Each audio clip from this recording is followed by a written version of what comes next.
Hello everyone, today I'm here to teach you how to make a sword out of paper. This is heavily inspired by how Recurrent makes his swords. There will be a link in the description down below. There's a few modifications that I add, but his is generally the same and he's a little bit more specific. Anyway, I hope you enjoyed this video. So the first step is to make hardened paper. So all you have to do is fold some paper in half.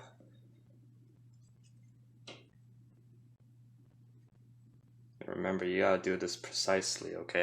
You don't want none of that crappy business, okay? And then get some good old Elmer's glue, pretty typical. Just gonna spread it on out here. You don't need a lot, just enough to cover the whole, just front half, only one half, I guess. And you just want to spread it on out. Don't worry about that, you can wash that off later. And then just fold it in half.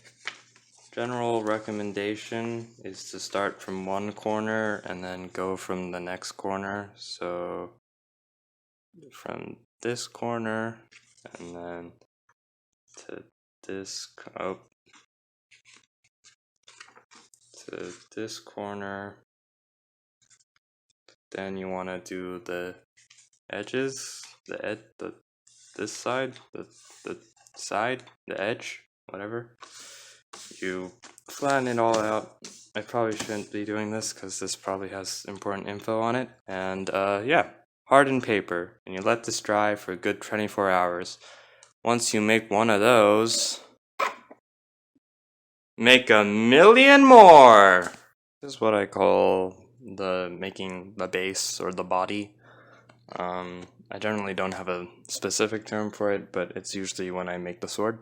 So the way this works is that you have to find out the length of the sword. So in this case, it's going to be around 40 to 44 inches. So that means I have enough hardened paper to make a 44-inch long sheet of long strip. So from here, so that's 1, 2, 3, 4, and that is generally going to be the length of the sword. So then you have to make it into a sort of what is called a brick pattern. So what you do is you sort of find the halfway point between this one hardened sheet of paper. So let's just fold this in half.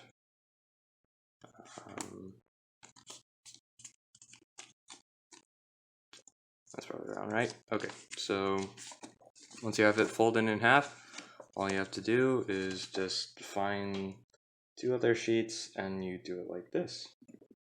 Boom, it's a brick pattern. So then you just do it over and over again. So like that, and then like that. Then you have, you only have like an edge. So you can just cut this one in half and then lay it here and then lay the other half here. So basically, I guess you're kind of saving paper, but not really. And that is basically the brick pattern. And then you do this 8 times. I know in Recurrent, he does around 4 layers.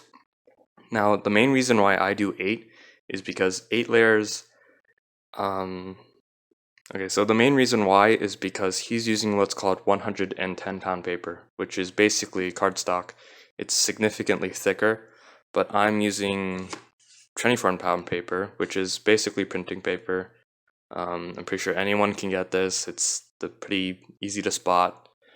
You can just find it in your printer. And that's 24-pound paper. If it's light, then it's 24-pound paper. So the reason why I do 8 is so I can add more of the thickness to it. While what Recurrent is doing, he's using around 10-pound paper, so he doesn't need as much layers. He doesn't need as much strength, so all he has to do is only 4 layers, while I have to do 8. It wastes a lot more paper, but it's a lot more sturdier and it's thicker. I think in one of his videos he claims that it's almost impossible to make it out of 24-pound paper, but I proved him wrong, so here we are. Anyway, I think I might just time lapse this. Okay, let's go.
So that is 8 layers of hardened paper. That's right. That should be roughly 32 sheets. I probably should have said this earlier, but because the sword has technically no sort of hilt or guard or whatever you want to call it, you don't really need to have any sort of piece here. What I mean by this is that some swords have, kind of that T-shaped look, I guess. So basically you would have the hilt there and then handle, hilt, and then blade. But because the sword doesn't really have one, I don't need to put one on. I think Recurrent's video probably says it better, and I think he has a lot of his swords have a hilt or hilt. So you can just watch his if you want a sword with a hilt on it. Yeah. So the next sort of step is to dry this for 24 hours, and it has and I can't express this enough. This has to dry for 24 hours under maybe some books or something heavy. And the reason why 24 hours is because if you leave it out for more than 24 hours, it's going to sort of warp the paper, basically meaning if you cut it, you'll probably get maybe like a curve instead of a straight line, and that's really important. I actually have like a sword that I waited 24 hours for, and because of that, it is kind of oddly shaped. Unless you like look far away, then you can't really see it. So yeah, so I'm just gonna take this off, and then I'm just gonna get some heavy things and just place it on here.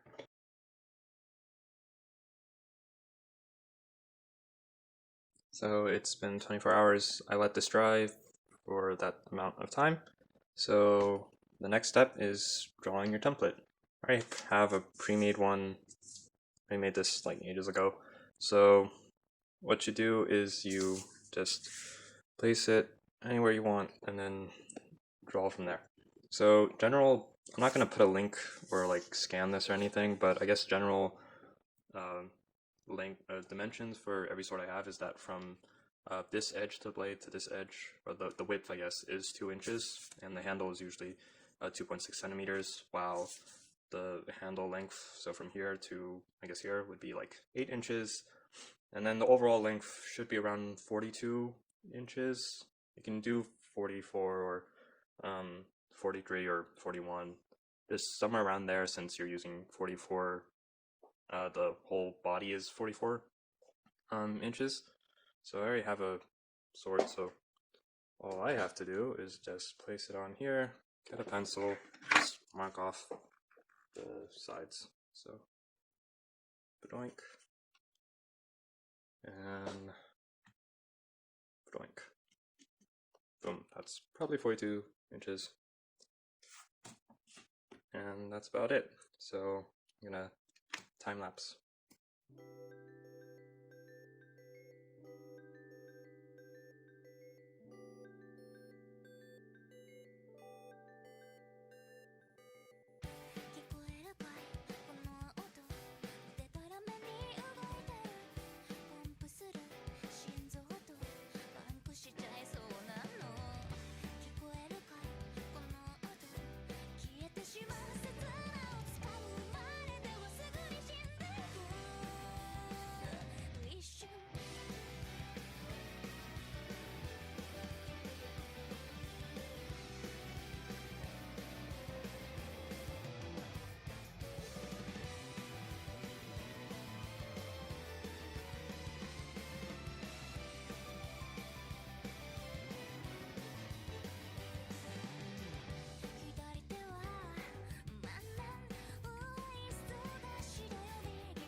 I have the whole thing cut out now. Surprisingly, it's the shortest amount of time and that I've ever like cut something. I would also be kind of cautious because this puts a lot of strain on your arms, or maybe that's just me being stupid.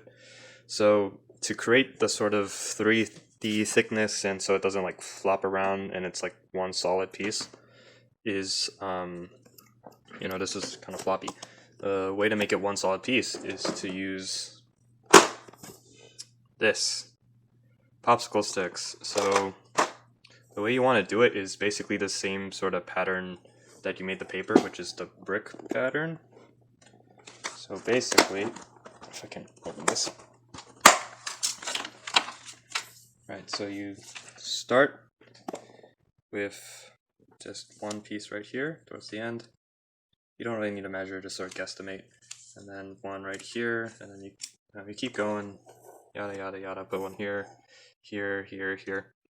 And then something you really should do is that cut this piece in half, like the very end piece. Don't put it at the very edge, but leave like a little bit of space somewhere around here. Cut this in half and then just lay it like that in the middle. That way you kind of get this sort of, I guess, tapered edge. Like, see how this part's thick and then this part is thinner? That's how you accomplish that sort of effect. Yeah, so then once you do one layer, the next thing you do is do the brick pattern again. So just a reminder, you cut this in half, and you place it here, and then you can place one whole stick right here. It's pretty obvious when I do my time lapse, but yeah. Okay, another time lapse.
So I then begin the skinning process. The skinning process is basically getting a piece of hardened paper and then gluing it onto the sword. I usually start around the guard-ish point and then work my way up to the tip of the blade, and then I just get a piece of paper and wrap around the handle. I also do something which is kind of unnecessary, but I just do it because it makes the sword look nice. And what I do is I get a small strip of paper and I just tape it onto like the very edge of the blade, kind of like the sharp side. This mostly sort of just gets rid of that sort of look on the side where you can pretty much see all the layers of paper that you're using. It kind of gives it that nice kind of finish. And then after I do that, I would put another sheet of paper on top of the blade again. This is so I can get rid of the lines I use on the edge of the blade, and it just gives it that overall nice look, I guess.